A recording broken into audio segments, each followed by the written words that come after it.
Hello students, good morning to all of you. I am Ramir Yadav sir, physics faculty. Dear student, in our previous lecture we discussed about elasticity. So प्यारे बच्चों, आज हम discuss करेंगे our next most important topic stress strain curve. So प्यारे बच्चों, आपने एक topic study किया था हुक्स लॉ. बेटे Hooke's law within elastic limit कहता है within elastic limit the stress is directly proportional to the strain of the body. ठीक है.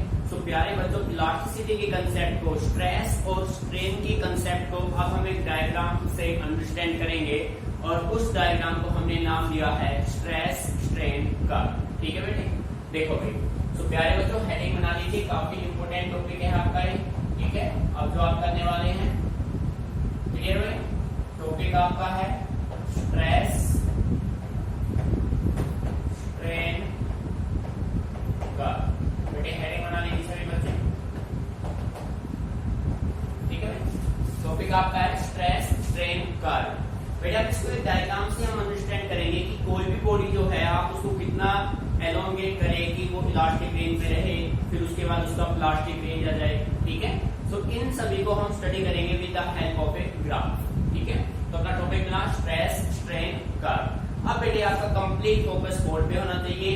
सबसे पहले आपको ग्राफ को अच्छे से अंडरस्टैंड करना है, स्टडी करना है. ठीक है. उसके बाद आपको नोट करना है. ठीक है. सो प्यारे बच्चों, मैं अब ग्राफ ड्रॉ कर रहा हूँ और बेटे जो ग्राफिकल रिप्रेजेंटेशन होता है वो काफी मायने रखता है, तो आपको इसको बनाने में भी प्रिकॉशंस यूज करने हैं. ठीक है. सो देखो बेटे, यहाँ पे मैं ड्रॉ कर रहा हूँ, ग्राफ बना रहा हूँ स्ट्रेस और स्ट्रेन का. ये देखो भाई,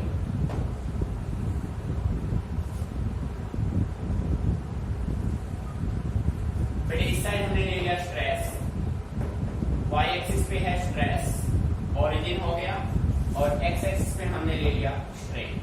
बेटे ध्यान से समझना, this is x axis and this is y axis. ठीक है. बेटे y एक्सिस पे स्ट्रेस हो गया एंड x एक्सिस पे क्या हो गया, स्ट्रेन हो गया. इधर जा रहा है, इधर बढ़ रहा है स्ट्रेस और इधर क्या इंक्रीज हो रहा है भाई, स्ट्रेन हो रहा है. ठीक है. अब बेटे इनका जो ग्राफ बनेगा वो कुछ इस वे में बनेगा. ध्यान दीजिए, ये देखो भाई, ये है ओरिजिन, यहां से ये कंडीशन आपने मेंटेन किया. मेरी बात समझ में आ रही है. इस पॉइंट को मैंने नाम दे दिया O. क्या नाम दे दिया इसको मैंने, O नाम दे रखा है ओरिजिन को ही. बेटे यहां तक जो ग्राफ है ना वो अपना बिल्कुल स्ट्रेट लाइन है.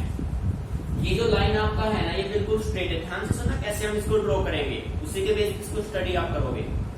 बेटे यहां से यहां तक इस पॉइंट को मैंने नाम दे दिया P. पॉइंट O से पॉइंट P तक जो आपका ग्राफ है वो बिल्कुल स्ट्रेट लाइन है. It means we can say that stress is directly proportional to strain. और बेटे यहाँ पे स्ट्रेस डायरेक्टली प्रोपोर्शनल होगा स्ट्रेन के, वहां पे हुक्स लॉ फॉलो करेगा. और हुक्स लॉ ये कहता है within elastic limit stress is directly proportional strain. It means आपने बॉडी को जितना डिफॉर्म किया है, जैसे आप डिफॉर्मिंग फोर्स को रिप्लेस करेंगे, अप्लाइड लोड को रिमूव करेंगे, बॉडी अपना ओरिजिनल कॉन्फ़िगरेशन को रिस्टोर कर लेगा. बात समझ आ रही है बेटे. तो यानी कि पॉइंट जो आपका P होगा ना, पॉइंट P आपका होगा प्रोपोर्शनलिटी पॉइंट और प्रोपोर्शनलिटी लिमिट. बेटे बात समझ में आ गई. उसके बाद अपना एक ग्राफ कुछ ऐसे बना, ये बिल्कुल स्ट्रेट जा रहा था. अब ये देखो बेटे, इस पॉइंट को मैंने नाम, अब देखो बिल्कुल हम ऐसे गए. अब आप ये देखो, इस पॉइंट तक, इस पॉइंट को मैंने नाम दिया E.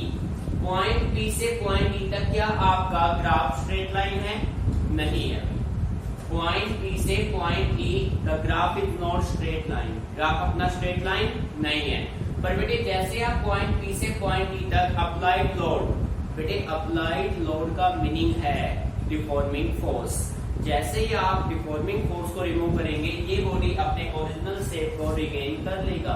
इसका मतलब ये कौन सा रेंज होगा, that range is said to be elastic range. बेटे मीनिंग क्लियर. ये देखो भाई, ये आपने यहां से यहां तक ये ड्रॉ कर दिया. ठीक है बेटे. अब यहां से beyond point E, beyond point E, यहां पे आपने एक पॉइंट मान लिया और उसको नाम दिया आपने, ये पॉइंट ये हो गया, यहाँ पे पॉइंट मान लिया जिसको आपने नाम दिया S. ये हो गया E पॉइंट, ये हो गया S पॉइंट. और यहां से डायग्राम कुछ अपना ऐसे बना. बेटे ध्यान देना कैसे बनाओगे, ये आपको ग्राफ ड्रॉ करना है. बेटे ये जो पॉइंट होगा ना, ये आपका होगा breaking point. T point, T means breaking point, fracture point, ठीक है। और यहाँ पे पॉइंट मैं मान लेता हूँ एक्स, टी मान लेता हूँ, ये पॉइंट मैंने क्या मान लिया, टी पॉइंट मान लिया। बेटे बात समझ में आ रही है, ठीक है। जहां तक आपके पास कंडीशन को समझना है, जो अपना ये जो कंडीशन आपने मेंटेन किया है, ओ से जो ई आपने मेंटेन किया है, ठीक है, ये आपका कौन सा पॉइंट हो गया भाई, ई पॉइंट हो गया, ठीक है। और एस तक आपका इलास्टिक बिहेवियर रिप्रेजेंट करेगा, तो बेटे इसको आप ऐसे रिप्रेजेंट कीजिए,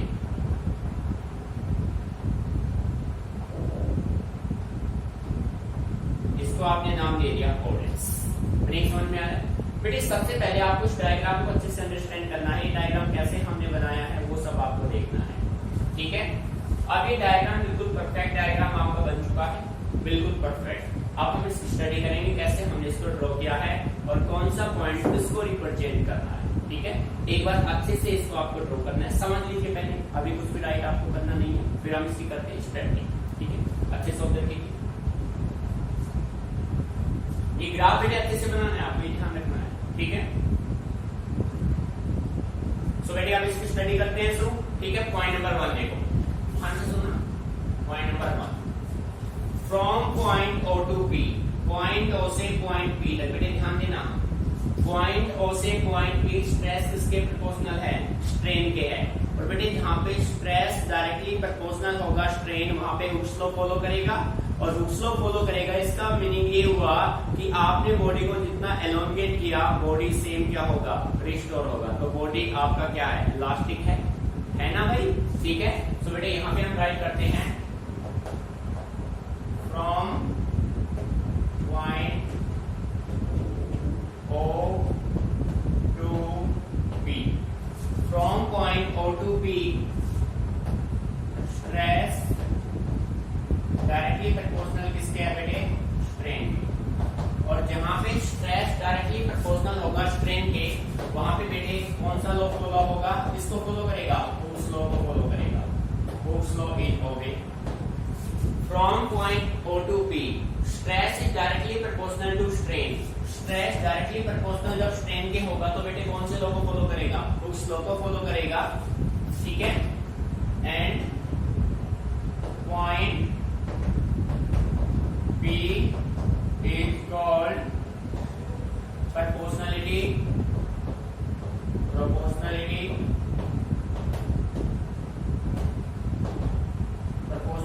point, ठीक है बेटे। और जो अपना पॉइंट P होगा, ये कौन सा पॉइंट होगा, प्रोपोर्शनलिटी पॉइंट। प्यारे बच्चों, सेकेंडली ये माइंड में रखना कि ये ग्राफ के बारे में जो आप यहाँ पे राइटिंग कर रहे हैं ना, कि आप कुछ भी रट नहीं सकते, ना ही आपको रटना है, ठीक है। क्योंकि जो भी हम लाइन यहाँ पे ड्रॉ कर रहे हैं ना, किसके बेस पे लिख रहे हैं, this graph, from this graph, समझ रहे हैं ना। तो बेटे रटने का कुछ नहीं है, कंप्लीट इस ग्राफ की स्टडी आप कर रहे हो, ग्राफ को समझना है, ठीक है। ग्राफ को कैसे आपने ड्रॉ किया उसके अकॉर्डिंग आपको यहाँ पे पुटअप करना है, रटना मत, चीजों को समझ के चलना। ये ग्राफ अगर आपने अच्छे से स्टडी कर लिया तो बेटे इजीली आप सभी लाइन को लिख पाएंगे, ठीक है। अब देखो भाई, अब आप पॉइंट P, O से P तक आ चुके, ठीक है भाई। अब हम जाएंगे पॉइंट P से पॉइंट E। बेटे पॉइंट P से पॉइंट E जो आपका ग्राफ है, स्ट्रेस स्ट्रेन ग्राफ है, वो स्ट्रेट लाइन नहीं है, नहीं है भाई। ये देखो ना, क्या स्ट्रेट लाइन है, पॉइंट P से पॉइंट E जो अपना ग्राफ है वो स्ट्रेट लाइन नहीं है।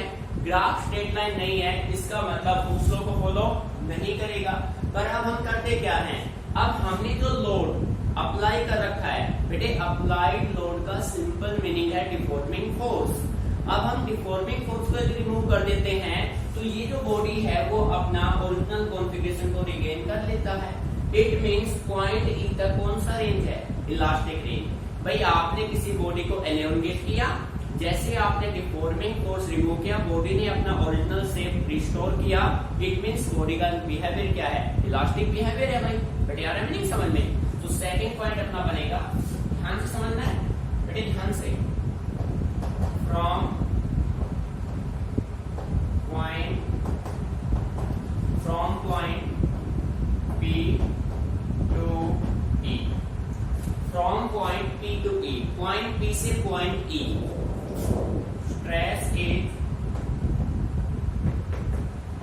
not proportional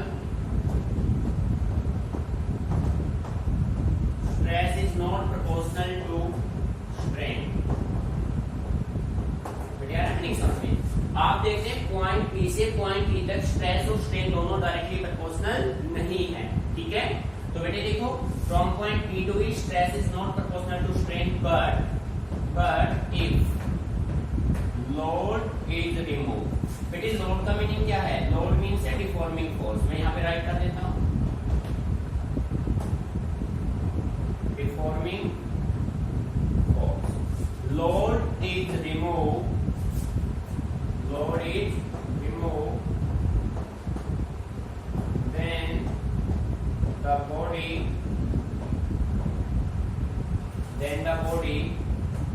regain its original configuration.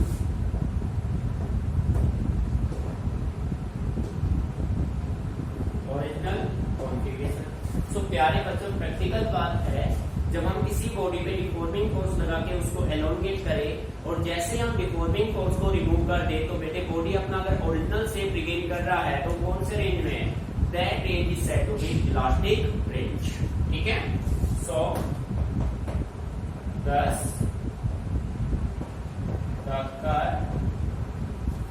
thus the curve between O and E, बेटे किसके बीच में? O and E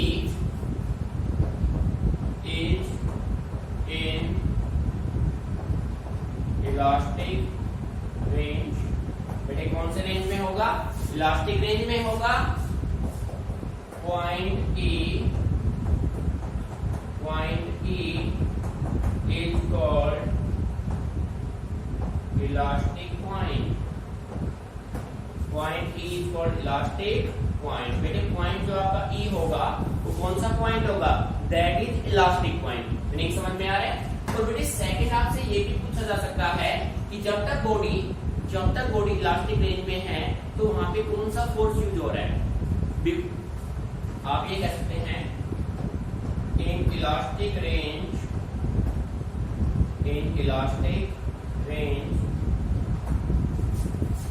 the force exerted are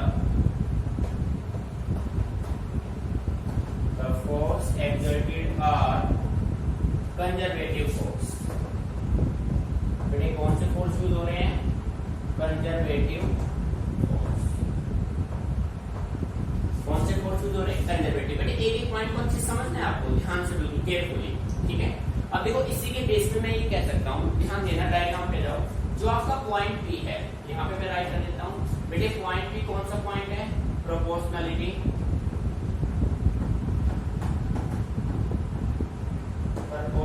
limit या पॉइंट ए की बात है। ई अपना कौन सा हो गया? Elastic point. बेटा आ रहा है नहीं समझ में? ये ई अपना कौन सा हो गया? Elastic point. नहीं समझ में आ रहा है? ठीक है। सो प्यारे बच्चों, इनको एक बार अच्छे से नोट कीजिए बेटे। फिर हम बात करेंगे beyond point S, beyond point E, beyond point ई, ठीक है। पहले आप पॉइंट ई तक कंप्लीट इसको कीजिए, अच्छे से समझना है बेटे, रटना नहीं है। बस आप इस ग्राफ को माइंड में सेट कीजिए। पॉइंट ओ से पी, पी से ई, ई से एस, एस से आप बनाएंगे ब्रेकिंग पॉइंट पी में, ठीक है। Note it down carefully.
बेटे अब मैं इसको रफ कर रहा हूं। अब हम बात करेंगे बियॉन्ड पॉइंट ई, ठीक है। अब देखो यहाँ पे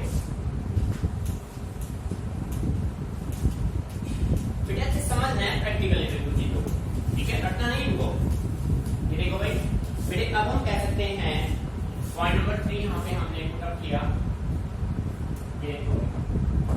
अब बेटे बियॉन्ड पॉइंट ई, अब आप देखो बियॉन्ड पॉइंट ई के बाद जो स्ट्रेन है वो रैपिडली इंक्रीज हो रहा है, स्ट्रेन रैपिडली इंक्रीज हो रहा है। और बियॉन्ड पॉइंट ई जैसे आपने देखा ग्राफ तो स्ट्रेट लाइन नहीं है, स्ट्रेस प्रोपोर्शनल स्ट्रेन नहीं है। और फिर आपने सेकंड कंडीशन अप्लाई किया कि यदि हम अप्लाइड लोड को रिमूव करें, बेटे बियॉन्ड पॉइंट ई जैसे आपने अप्लाइड लोड को रिमूव किया, बॉडी ने अपना ओरिजिनल कॉन्फ़िगरेशन रिस्टोर नहीं किया। जब बॉडी को आपने डिफॉर्म किया, डिफॉर्मिंग फोर्स को रिमूव करने के बाद बॉडी ओरिजिनल शेप को रिगेन नहीं करता है, तो आप कह सकते हैं कि बॉडी कौन से रेंज में है, that is plastic range. Plastic behaviour को रिप्रेजेंट करेगा भाई, ठीक है। सो देखो यहां पे मैं राइट कर रहा हूं beyond point E, beyond point E strain increases rapidly,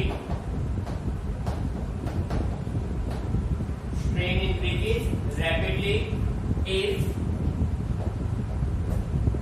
load is removed beyond point E, beyond point E। और प्यारे बच्चों बियॉन्ड पॉइंट ई मैंने एक पॉइंट क्या मान लिया, एस से एस, उस पॉइंट को मैंने क्या नाम दिया भाई, एस मान लिया इधर से। If load is remove beyond point E, beyond point E से S, the wire does not regain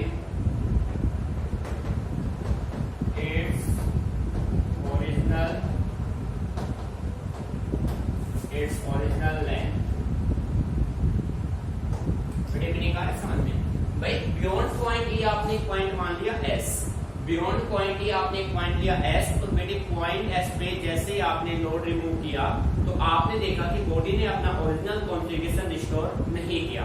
जब बॉडी ओरिजिनल कॉन्फ़िगरेशन रिस्टोर नहीं करेगा तो बेटे इसका मतलब उसमें कौन सा बिहेवियर हो गया, प्लास्टिक बिहेवियर, ठीक है। सो द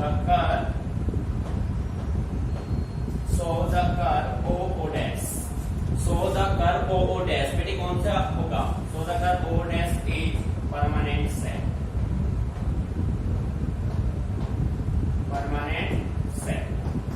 बेटे परमानेंट सेट। इसका मतलब हो गया कौन सा बिहेवियर आ गया, प्लास्टिक बिहेवियर यहाँ पे शुरू हो चुका है। मेरे समझ में आ रहा है, एक बार इस पॉइंट को अच्छे से रीड कीजिए।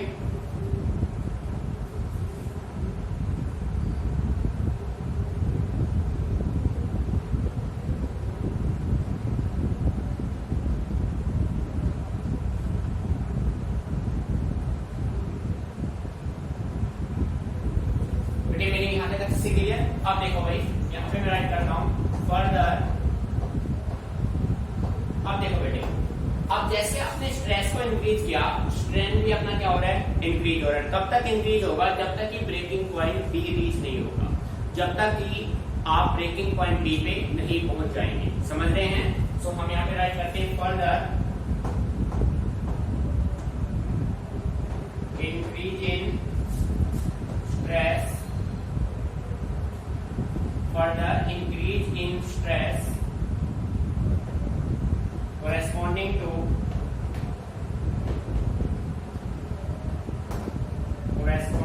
strain, भाई किसके corresponding, further increase in stress corresponding to strain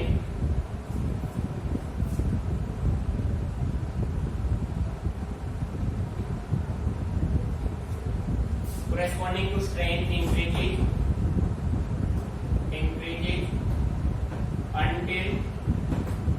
until breaking point breaking और फ्रैक्चर, ब्रेकिंग और फ्रैक्चर पॉइंट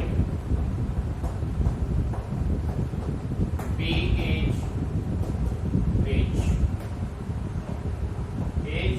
reach, ठीक है। The stress corresponding to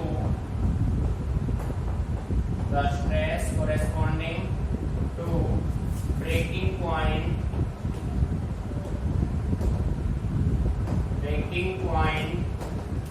is called breaking stress।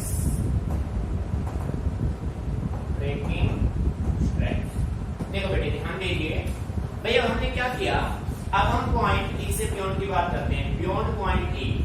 अब बियॉन्ड पॉइंट ई आपको साफ क्लियर नजर आ रहा है कि प्यारे बच्चों घुसलो भी नहीं हो रहा है, घुसलो भी नहीं होता है, तो फिर हम क्या करते हैं, हम अप्लाइड लोड को रिमूव करेंगे। जैसे ही आपने बियॉन्ड पॉइंट ई आपने एक पॉइंट मान लिया पॉइंट एस, जैसे आपने पॉइंट एस पे अप्लाइड लोड को रिमूव किया, इस वायर ने अपना ओरिजिनल शेप रिस्टोर नहीं किया। जब कोई भी वायर डिफॉर्म होने के बाद ओरिजिनल शेप को रिगेन ना करे तो बेटे वो कौन सा बिहेवियर रिप्रेजेंट करेगा, that behaviour is said to be permanent set और प्लास्टिक बिहेवियर। बात समझ आ रही है, ठीक है। अब बेटे आपने देखा जैसे आपने स्ट्रेस को इंक्रीज किया, स्ट्रेन पे आपका क्या हो रहा है, इंक्रीज हो रहा है। Beyond point E strain increases rapidly if load is remove beyond point E say at S, बेटे क्या है point S, say at S the wire does not regain its original length, so the curve OO dash ये जो आपका curve बनेगा वो किसको represent करेगा, परमानेंट सेट को। बेटे permanent set means plastic behaviour, ठीक है। उसके बाद देखो further increase in stress corresponding to strain increases until breaking or fracture point B is reached। बेटे यहाँ पे जो E है ना आपका, E जो आपका इलास्टिक रेंज है, B आपका ब्रेकिंग पॉइंट है, B इज ब्रेकिंग पॉइंट, ठीक है। B आपका क्या है, ब्रेकिंग पॉइंट है। नहीं समझ में आ रहा है, ठीक है। अच्छा भाई, the stress corresponding to breaking point is called breaking stress. बेटे जो स्ट्रेस आप ब्रेकिंग पॉइंट तक अप्लाई करेंगे उस स्ट्रेस का नाम होगा ब्रेकिंग स्ट्रेस, ठीक है। तो प्यारे बच्चों पॉइंट नंबर 4 में यहाँ पे राइट कर सकता हूँ, ध्यान देना। पॉइंट नंबर 4 में देखो पॉइंट ई से और बी तक का जो रेंज आपका है ना, the range between the curve between the point E and B is in plastic range. कौन से रेंज में है भाई, प्लास्टिक रेंज में। So we can say right here the curve between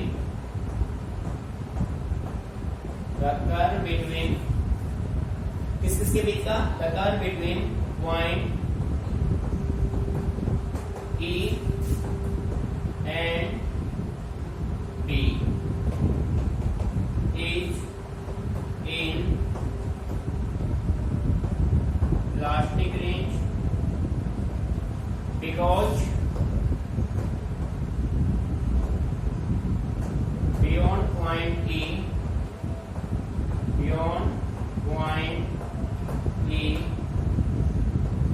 the wire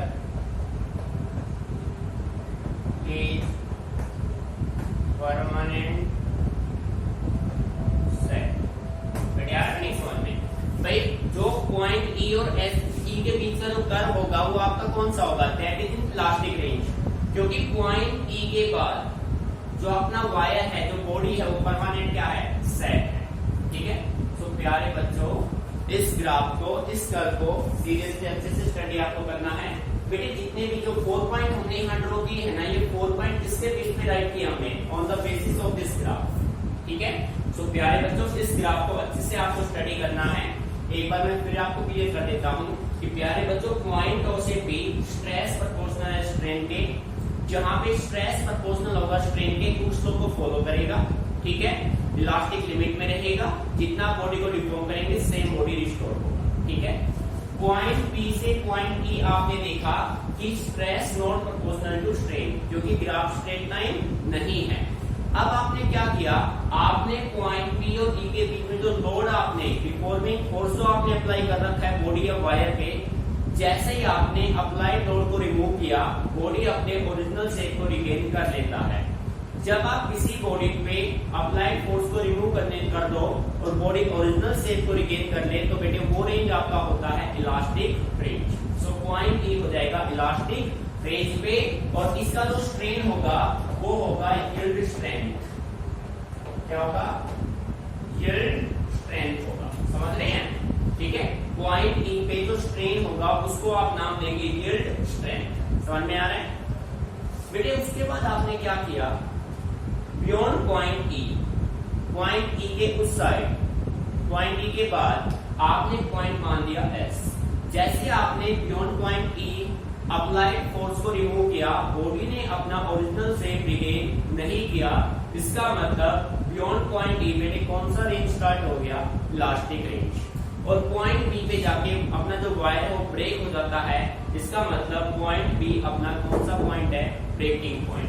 this point is said to be breaking point. ठीक है, सो प्यारे बच्चे 4 पॉइंट है, बिल्कुल सिंपल है, अच्छे से इनको स्टडी करना है। इन्हीं के बेस पे फिर हम बात करेंगे क्लासिफिकेशन ऑफ मटेरियल्स।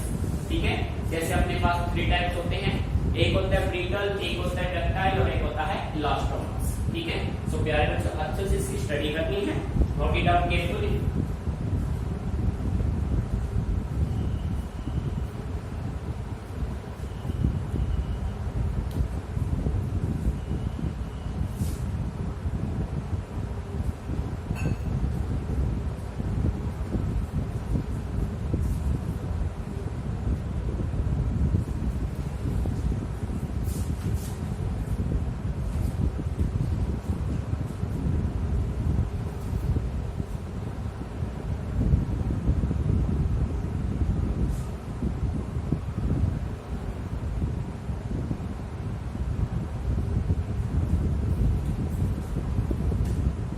प्यारे बच्चों स्ट्रेस स्ट्रेन कर्व से स्टडी करनी है आपको। उसके बाद आपको करना होगा classification of material on the basis of stress strain curve. Material को जब आप क्लासिफाई करेंगे तो उसके 3 टाइप बनेंगे, एक आपका बनेगा ductile, second will be brittle, third will be elastomers. इन तीनों को स्टडी करेंगे इसी के बेस पे, इनके नोट्स आपको प्रोवाइड में करा दूंगा। ठीक है, उसके बाद उसमें होगा एप्लीकेशन ऑफ इलास्टिसिटी। तो प्यारे बच्चों अच्छे से आपको इस वीडियो को अच्छे से कंप्लीट इसको देखना है, ग्राफ को समझना है। ग्राफ के बेस पे ही आप अच्छे से समझ जाएंगे ब्रिटल, डक्टाइल और इलास्टोमर्स। ठीक है, मेरी बात समझ आ रही है? ठीक है, इस ग्राफ को अच्छे से आपको स्टडी करना है केयरफुली।